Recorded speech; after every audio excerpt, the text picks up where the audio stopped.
वटपौर्णिमा मराठी कथा। सावित्रीची श्रद्धा खूप वर्षांपूर्वीची गोष्ट आहे। एका घनदाट जंगलाच्या जवळ एका लहानशा गावात सावित्री नावाची एक हुशार, सुंदर आणि श्रद्धावान स्त्री राहत होती। तिचा पती सत्यवान हा अत्यंत सज्जन, नीतिमान आणि कष्टाळू होता। दोघेही एकमेकांवर खूप प्रेम करत होते। त्यांचं आयुष्य सुखात आणि समाधानात चाललं होतं। एके दिवशी सावित्रीला एक स्वप्न पडलं। तिला वाटलं की सत्यवानचं आयुष्य धोक्यात आहे।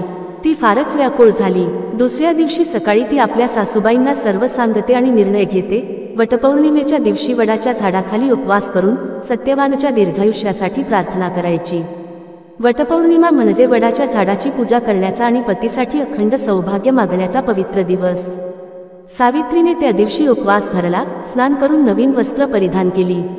तिने वडाच्या झाडाच्या पूजेची तयारी केली। फुले, कुंकू, धूप, दीप, अक्षता आणि नवीन धागा। ती झाडाभोवती 108 वेळा फेरी मारत पतीच्या आरोग्यासाठी प्रार्थना करत राहिली। तेवढ्यात यमधर्म स्वतः सत्यवानाचा प्राण घेण्यासाठी आले। सावित्रीने त्यांना अडवलं। ती म्हणाली, मी पत्नी आहे। पतीच्या प्राणांशी माझं नातं जन्मोजन्मीचं आहे। तुम्ही त्याचे प्राण घेऊ शकत नाही।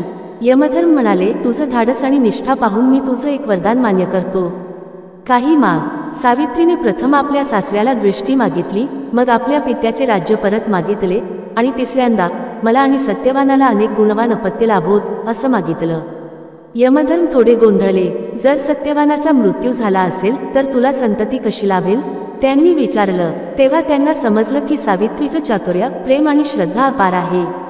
त्यांनी सत्यवानाला जीवनदान दिलं आणि त्याचे प्राण परत केले। त्या दिवशीपासून सावित्रीचं नाव महान पत्नी आणि सती म्हणून ओळखलं जाऊ लागलं।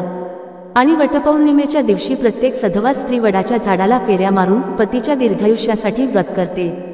तात्पर्य: श्रद्धा, निष्ठा आणि प्रेमाच्या जोरावर अशक्यही शक्य होऊ शकतं। वटपौर्णिमा हे फक्त व्रत नाही, तर नात्यांवरचा विश्वास आणि त्यागाचं प्रतीक आहे।